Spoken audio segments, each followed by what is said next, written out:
Hello everybody, मेरा नाम शिवम मिश्रा है और आज बेसिकली हम लोग नेगोशिएबल इंस्ट्रूमेंट एक्ट जो एनआई एक्ट है, चेक बाउंस रिलेटेड मैटर को जो लॉ ने पास किया है कि अगर चेक डिसऑनर से रिलेटेड मामले एनआई एक्ट के अंतर्गत कवर होते हैं। तो being as a defence lawyer अगर हम एनआई एक्ट में देखते हैं कि अपने क्लाइंट को हम कैसे सबसे अच्छा रिलीफ दिला सकते हैं, तो कौन कौन सी लीगल स्ट्रेटजी है जो अपने क्लाइंट को नुकसान प्रूफ करने के लिए आपको जानना और समझना और क्रिटिकल अप्रोच को उसको इम्प्लीमेंट करना जरूरी होता है, उसके बारे में थोड़ा सा हम व्यवहारिक रूप से डिस्कस करते हैं। तो जो एनआई एक्ट का मामला होता है, जो चेक बाउंस रिलेटेड जो मामले होते हैं, वो उसमें जो सबसे बड़ी जो परेशानी है, जो सबसे ज्यादा सावधानी आपको बरतनी पड़ती है, वो इसलिए बरतनी पड़ती है क्योंकि जो सेक्शन 139 है या फिर सेक्शन 118 है, ये दोनों सेक्शंस ये जो लीगल प्रिजम्पशन जो होता है वो कंप्लेनेंट के फेवर में करते हैं। मतलब ये कोर्ट ये प्रिजम्पशन बना दिया, अगर किसी ने चेक जारी कर दिया है तो ये लीगल प्रिजम्पशन ये है कि वो कोई लीगली इन्फोर्समेंट डेप्थ के लिए किया होगा और ज्यादातर और इससे जब आप बाहर आ पाते हैं तभी अपने केस को सक्सीड कर पाते हैं। तो डिफेंस लॉयर के लिए सबसे ज्यादा जो चुनौती होती है, जो जरूरी होती है, उसको ये करना चाहिए कि जो उसका प्रिजम्पशन है उस प्रिजम्पशन से बाहर है। वो प्रिजम्पशन से कैसे बाहर आ सकता है, उसके लिए भी ढेर सारे तरीके जिसके बारे में हम व्यवहारिक रूप से समझने की कोशिश करेंगे।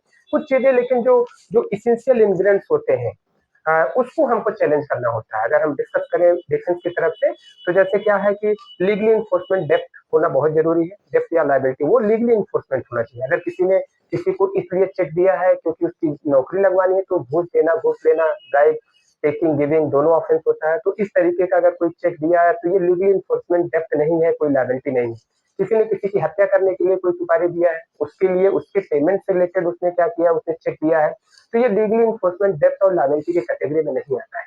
तो कहने का मतलब ये है कि पहली जो चीजें हैं कि वो वैध देनदारी होनी चाहिए। अगर ये चीजें हैं तभी वो एनआई एक्ट के बेसिक जो इसेंशियल इंग्रेडिएंट्स है उसमें आपका केस वो उस रेडियस में आ पाएगा। दूसरी चीजें क्या है कि चेक जारी किया जाना जरूरी होता है। बिल्कुल सही बात है कि चेक जो पर्सन जैसे चेक का अकाउंट होल्डर मैं हूँ, तो जो अकाउंट होल्डर है उसके द्वारा ही चेक जारी किया जाना चाहिए। अगर किसी दूसरे ने जारी किया तब भी वो एनआई एक्ट के रेडियस में नहीं आता है। तीसरी चीज है कि चेक का डिसऑनर होना जरूरी है। चेक बैंक में प्रोड्यूस करना होता है और बैंक के द्वारा उसको जो भी रीजन है, चाहे इनसफिशियंट फंड हो, चाहे स्टॉप पेमेंट हो, चाहे सिग्नेचर मिसमैच हो, जो भी रीजन हो, वो उसको डिसऑनर वो होना चाहिए, बैंक उसको लिख के देना चाहिए। तीसरी चीजें क्या है कि और भी चीजें, legal notice definitely NI act का केस तभी फुलफिल हो पाता है जब आपको लीगल नोटिस दिया गया हो। लीगल नोटिस का भी टाइम पीरियड है। जैसे चेक में पहले क्या था, 6 महीने तक चेक था, लेकिन आरबीआई के गाइडलाइन के हिसाब से प्रेजेंट टाइम में 3 ही महीने तक का वैलिड चेक होता है। और 3 महीने के अंदर में आप चेक जब आप पेश करते हैं अपने बैंक में, तो डिसऑनर हो जाता है। डिसऑनर होने के आपके 30 दिन के अंदर में आपको लीगल नोटिस जिसने चेक जारी किया उसको जारी करना होता है और उसमें लीगल नोटिस में पूरी चीजें डिटेल लिखना होता है कि हमारा इस बीच में हमने आपको चेक दिया था, ये लेनदार ये इलीगली इन्फोर्समेंट डेप्थ था, लायबिलिटी था और इसके लिए चेक थी। आपको 15 दिन और उसके बाद उसे 15 दिन का समय देना होता है कि आपको स्पेसिफिक डिमांड मांगना पड़ेगा कि आप हमको पैसा दीजिए, नहीं तो हम आपके खिलाफ मुकदमा करेंगे। तो स्पेसिफिक नोटिस जिसमें सारी चीजों का डिटेल हो और उन सारी चीजों के अंतर्गत 30 दिन के अंदर में लीगल नोटिस देना होता है। 15 दिन में आपको लीगल नोटिस के जवाब का इंतजार करना होता है। बाकी उसके बाद फिर 30 दिन के अंदर में आप केस फाइल कोर्ट में कर सकते हैं। तो ये जो ये टाइम पीरियड है, इसको बहुत अच्छे से कंसिडर करना होता है। अगर इसमें भी कोई चीजें मिसमैच है, किसी चीज में टाइम लिमिट से बाहर है, तो डेफिनेटली वहां पे आपको बेनिफिट नहीं मिलेगा। यहाँ पे डिफेंस पर्सन के लिए स्ट्रॉन्ग का ग्राउंड बनता है। अगली चीजें क्या है कि मैंने आपको बताया कि लीगली इन्फोर्समेंट डेप्थ को as a defence lawyer being as accused person आप उसको एक्सेप्ट नहीं करना होता, आपको डिनाई करना होता है। ये स्ट्रेटजी है। अगर आपने एक्सेप्ट कर लिया तो केस की कोई बात ही नहीं। आपको बताना पड़ेगा कि इलीगल कंसिडरेशन था। दूसरी चीजें, कोई उधारी नहीं थी मेरे ऊपर, कोई लेनदार कोई बकाया नहीं हूं मैं, कोई देनदारी नहीं है। और दूसरी चीजें समय सीमा वाली जो मैंने आपको बताया, लीगल नोटिस देने का, वेट करने का, कोर्ट में केस फाइल करने का, ये सारी की सारी चीजों चीजों के बारे में जब आप कोर्ट में सही तरीकों में अगर आप लैब्स ढूंढ पाते हैं अपने एक्यूज साइड की तरफ से, तब आप उसको बेनिफिट दिला पाते हैं। और एक चीजें और, ज्यादातर व्यवहारिक रूप से सबसे ज्यादा देखा जाता है कि दो लोगों के बीच में लेन देन होता है, सही बात है, लेकिन वो लोग चेक को सिक्योरिटी पर्पज से दे देते हैं। ठीक है भैया, हम आपको पैसा दे देंगे, ये लीजिए चेक लीजिए और आप चेक एज ए गारंटी के रूप में यूज कीजिए। अभी भी जितने भी गोल्ड इसमें जितने सुनार लोग हैं वो लोग भी ब्लैंक चेक ही लेते हैं, या फिर और भी जो जो आपके देखेंगे प्रॉपर्टी डीलर वो लोग भी ब्लैंक चेक लेते हैं।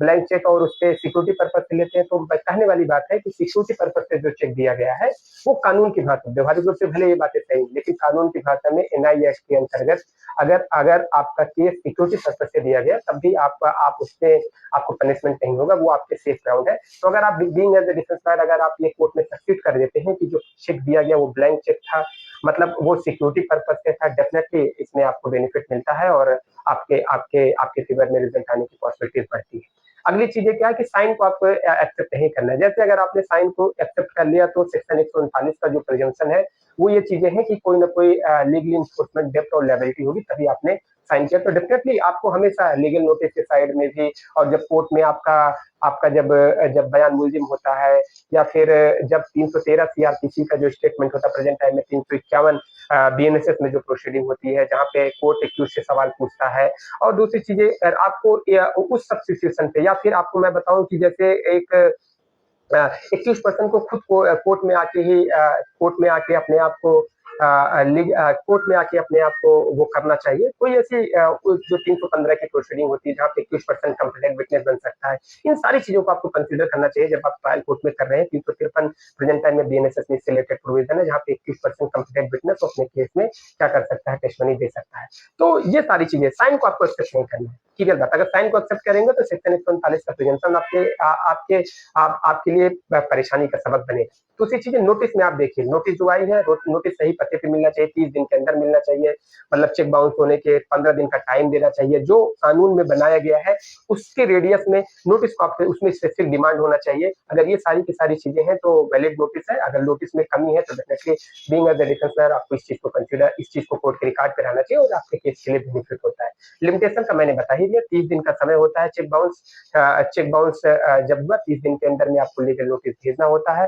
15 दिन का समय होता है कि 15 दिन बीत जाने के बाद फिर 30 दिन के अंदर में आपको कोर्ट में आपको क्या करना पड़ता है, केस फाइल करना पड़ता है कंप्लेंट के साइड से। अगर इस बीच में टाइम का कोई लिमिटेशन जो है, अगर उसके रेडियस में केस नहीं है तब भी 21% को इसमें बेनिफिट मिलता है। और दूसरी चीजें क्या है कि चेक में जैसे कोई चेक में डेट टाइम और उसकी वो उसमें कोई सा अल्टरेशन है, कोई चीज उसमें करेक्शन है, डेफिनेटली ये कॉमन सेंस की बात है कि बैंक मैनेजर भी अगर बैंक के पास जब चेक जाएगा तो बैंक उसको एक्सेप्ट नहीं करेगा। फिर भी एक ग्राउंड होता है, वैसे ये बैंक का ही काम है। अगर चेक में डेट में भी थोड़ा सा अल्टरेशन है या फिर लिखने में अमाउंट में भी अल्टरेशन है तो डेफिनेटली बैंक ही अपने स्टेज पे ये, लेकिन ये एक बेनिफिट मिलता है 21% के लिए। अगली चीजें क्या है कि स्टॉप पेमेंट, हाँ डेफिनेटली एक बात आप समझ जाइए कि अगर स्टॉप पेमेंट आपने कर दिया तो मत सोचिए कि आपको आपके ऊपर एनआई एक्ट का केस नहीं चलेगा, ऐसी बात नहीं। जो स्टॉप पेमेंट है वो वैलिड रीजन से है, वो आपके लिए ग्राउंड है। अगर आपका केस का कोई मिसयूज किया चेक का तो आप बैंक मैनेजर के पास फोन करके आप स्टॉप पेमेंट करते हैं, बैंक में जाके एप्लीकेशन देते हैं, वहां पे आप ग्राउंड लिखते हैं। अगर वो वैलिड ग्राउंड होता है तो आपके अगर वो बाद में एनआई एक्ट का चेक बाउंस का केस आपके खिलाफ करता भी है तब भी आपको बेनिफिट मिलता है, क्योंकि वहां पे आपने प्रॉपर एक्सप्लेनेशन दिया है कि बहुत जरूरी है कि अगर अगर आपका चेक कोई मिसयूज कर रहा है तो डेफिनेटली आप बैंक में स्टॉप पेमेंट कीजिए। लेकिन स्टॉप पेमेंट अगर आप कर देते हैं ऐसा बिल्कुल मत समझिए कि वो एनआई एक्ट में मुकदमा नहीं कर सकता। वो ट्रायल के समय आपको बेनिफिट मिलेगा, ये चीजें आपको कंप्लीट करना होता है। एक चीज और, financial capacity, being as a defence lawyer आपको ये भी चीजें बताना पड़ेगा। जो कंप्लेनेंट उसकी फाइनेंशियल कैपेसिटी इतनी नहीं थी तो हमको 10 लाख 12 लाख 20 लाख जो एक्सवाइजेड अमाउंट है उसका, क्योंकि वो इनकम टैक्स में इतना देता नहीं। वैसे एक बात मैं आपको साफ साफ बताऊं, रिसेंट जजमेंट था ग्लोबल एफएस कोर्ट का जिसमें अगर इनकम टैक्स डिपार्टमेंट, बिल्कुल सही बात है, 20,000 से ज्यादा का ट्रांजेक्शन या एक लिमिट है जो आप कैश नहीं दे सकते, ये आपको आईटीआर फाइल करना पड़ेगा अगर आपने डिस्क्लोज नहीं किया तो प्राइमरी। लेकिन चेक बाउंस का केस और इनकम टैक्स डिपार्टमेंट है, अगर उसने नहीं दिया फिर भी एनआई एक्ट का केस मेंटेनेबल रहता है। लेकिन एक छोटा सा कोर्ट के पास एक आप अपने डिफेंस में ये चीजें बिल्कुल ला सकते हैं जिससे आपको बेनिफिट मिले। लेकिन एकदम उसी मैटर पे नहीं आपको केस खारिज हो जाएगा कि इनका इनकम टैक्स इतने का नहीं, इनकी कैपेसिटी इतनी नहीं है, ये इतना टैक्स इन्होंने नहीं चुकाया है। तो डेफिनेटली सिर्फ इसी बात पे कि इन्होंने इतना टैक्स नहीं भरा है तो इसलिए इनकी हैसियत ये नहीं है, इसलिए वो एनआई एक्ट का केस खारिज हो जाएगा, तो खारिज नहीं होगा। बट आपके ट्रायल में जब आपका जजमेंट होगा तो कोर्ट इस बात को कंसिडर करेगी, उसके वर्जन पे डेफिनेटली डाउट क्रिएट होगा। ये बहुत सोचने समझने वाली बात है। अगली चीजें क्या है कि जो प्रिजम्पशन है उसको आपको रिवर्ट करना है, ये मैंने आपको बताया ही, और डेफिनेटली सही बात है कि जो 139 का प्रिजम्पशन है या सेक्शन 118 का है कि वो कंप्लेंट के फेवर में है कि अगर चेक दिया है तो लीगली इन्फोर्समेंट है, तो केस डेफिनेटली जो एनआई एक्ट का केस है और कंपेयर टू और केसेस में थोड़ा-सा डिफिकल्ट होता है, लेकिन आपको उस प्रिजम्पशन से बाहर आना, बाहर कैसे आ सकते हो, उसकी स्ट्रेटजी क्या है? उसकी स्ट्रेटजी वही है कि एक अच्छा क्रॉस एग्जामिनेशन, डेफिनिटली इसका कोई जवाब ही नहीं। बेहतरीन क्रॉस एग्जामिनेशन आप कीजिए।